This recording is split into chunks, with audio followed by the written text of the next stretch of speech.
നാളത്തെ ASM പരീക്ഷയ്ക്ക് പ്രതീക്ഷിക്കാവുന്ന കുറച്ച് ചോദ്യങ്ങൾ നമുക്ക് നോക്കാം. അതിൽ ഒന്നാമത്തെ ചോദ്യം CRISPR-Cas9. എന്താണ് CRISPR-Cas9? DNA ജീനുകളിൽ അഭിലഷണീയമായ മാറ്റം വരുത്തുന്ന ജീൻ എഡിറ്റിംഗ് പ്രക്രിയയ്ക്ക് ഉപയോഗിക്കുന്ന സാങ്കേതിക വിദ്യയാണ് CRISPR-Cas9.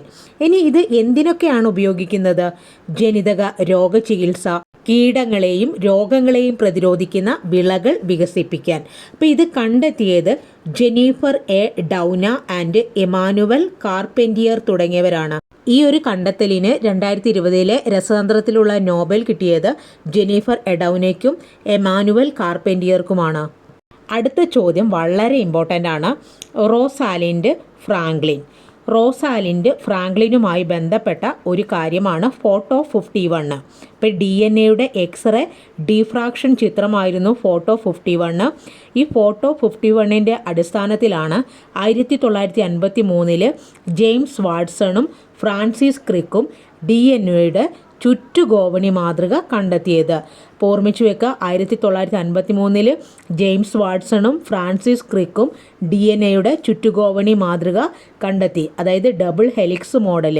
ഹെലിക്സ് മാതൃക കണ്ടെത്താൻ അവരെ സഹായിച്ചത് റോസാലിൻഡ് ഫ്രാങ്ക്ലിൻ, മോറിസ് വിൽക്കിൻസ് എന്നിവരുടെ എക്സ്റേ പഠനങ്ങളെ ആസ്പദമാക്കിയാണ് DNA ഘടന ജെയിംസ് വാട്സണും ഫ്രാൻസിസ് ക്രിക്കും നിർദ്ദേശിച്ചത് കേട്ടോ. DNA ചുറ്റുഗോവണി മാതൃക ഈ കാണുന്നതാണ്. അത് കണ്ടെത്തിയതിന് James Watson, Francis Crick, Maurice Wilkins എന്നിവർക്ക് 1962 മെഡിസിനുള്ള നോബൽ സമ്മാനവും ലഭിച്ചിട്ടുണ്ട്. അടുത്തതായി ഈ ഭാഗത്തുനിന്ന് ചോദിക്കാൻ സാധ്യതയുള്ള മറ്റൊരു ചോദ്യം DNA അടിസ്ഥാന നിർമ്മാണ ഘടകം. എന്താണ് DNA അടിസ്ഥാന നിർമ്മാണ ഘടകം? ന്യൂക്ലിയോഡൈഡ്. ഓരോ ന്യൂക്ലിയോഡൈഡും ഒരു ഡിയോക്സി റൈബോസ് പഞ്ചസാര, ഒരു ഫോസ്ഫേറ്റ് ഗ്രൂപ്പ്, ഒരു നൈട്രജൻ ബേസ് എന്നീ ഘടകങ്ങളാലാണ് നിർമ്മിക്കപ്പെട്ടിരിക്കുന്നത്. ഈ ഒരു ടേബിൾ ബേസ് ചെയ്ത് ഒരു ചോദ്യം എന്തായാലും ചോദിക്കാം. DNA ഇഴകളുടെ എണ്ണം 2 ഇഴകളാണ് കേട്ടോ. ഇഴകൾ നിർമ്മിച്ചിരിക്കുന്ന തന്മാത്രകൾ പഞ്ചസാര, ഫോസ്ഫേറ്റ് തന്മാത്രകൾ കൂടി ചേർന്നിട്ടാണ്. പിന്നെ പടികൾ നിർമ്മിച്ചിരിക്കുന്ന തന്മാത്ര നൈട്രജൻ ബേസുകളാണ്. വിവിധ തരം നൈട്രജൻ ബേസുകൾ അഡിസിൻ, തൈമിൻ, ഗ്വാനിൻ, സൈറ്റോസിൻ തുടങ്ങിയവയാണ്. പിന്നെ പടികൾ രൂപപ്പെടുന്ന വിധം നൈട്രജൻ ബേസ് ജോഡി ചേർന്നാണ്. പിന്നെ നൈട്രജൻ ബേസുകൾ ജോഡി ചേരുന്ന വിധം ബേസ് അഡിനൈൻ തൈമിനുമായിട്ടും ഗ്വാനിൻ സൈറ്റോസിനുമായിട്ടാണ് ജോഡി ചേരുന്നത്. പിന്നെ ന്യൂക്ലിയോടൈഡിലെ തന്മാത്രകൾ എന്ന് പറയുമ്പം പഞ്ചസാര, ഫോസ്ഫേറ്റ്, നൈട്രജൻ ബേസുകളാണ് അതിനകത്ത് ഉൾപ്പെടുന്നത്. അടുത്തതായി ചോദിക്കാൻ സാധ്യതയുള്ളൊരു ചോദ്യം കല്ലേൽ പൊക്കുടനെ കുറിച്ചാണ്. കണ്ടൽക്കാട് സംരക്ഷണവുമായി ബന്ധപ്പെട്ട വ്യക്തിയാണ് കല്ലേൽ പൊക്കുടൻ. അദ്ദേഹത്തിൻ്റെ ആത്മകഥയാണ് കണ്ടൽക്കാടുകൾക്കിടയിൽ എൻ്റെ ജീവിതം. ഓർമ്മിച്ചു വെക്കുക, കണ്ടൽക്കാടുകൾക്കിടയിൽ എൻ്റെ ജീവിതം. ആരുടെ ആത്മകഥയാണ്? കല്ലേൽ പൊക്കുടൻ.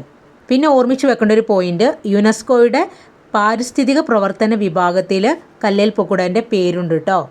അടുത്തൊരു ചോദ്യം, ജീവികളിൽ ഓരോ നിമിഷവും നടക്കുന്ന അസംഖ്യം രാസപ്രവർത്തനങ്ങളുടെ വേഗത വർദ്ധിപ്പിക്കാൻ സഹായിക്കുന്ന തന്മാത്രകൾ അത് എൻസൈമുകളാണ്. മിക്ക എൻസൈമുകളും പ്രോട്ടീനുകളാണ്. ഉദാഹരണത്തിന് ഉമിനീരിലെ സലൈവറി അമിലേസ്, ആമാശയരസത്തിലെ പെപ്സിൻ എന്നിവ എൻസൈമുകൾക്ക് ഉദാഹരണമാണ്. ഇനി അതുപോലെ തന്നെയാണ് ഹോർമോണുകൾ.